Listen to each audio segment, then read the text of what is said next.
Mari sukseskan gerakan aksi pelawat.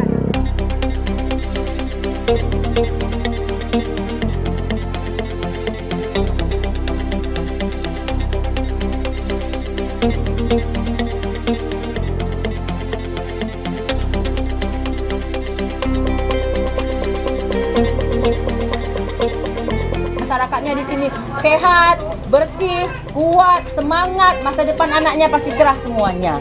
Megedikin. Ya, itu harapan dari pemerintah. Haris, halo. Mana Haris? Ya, nyanyilah aku anak sehat harus sehat ya, Haris.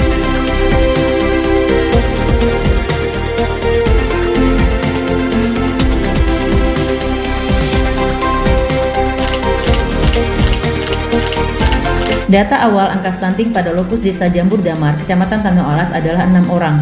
Setelah dilakukan pendampingan oleh Dinas Sosial Kabupaten Aceh Tenggara sebagai orang tua asuh, angka stunting pada Lokus tersebut dapat ditekan menjadi 3 orang. Ayo bersama kita cegah stunting. Cegah stunting itu penting. Terima kasih.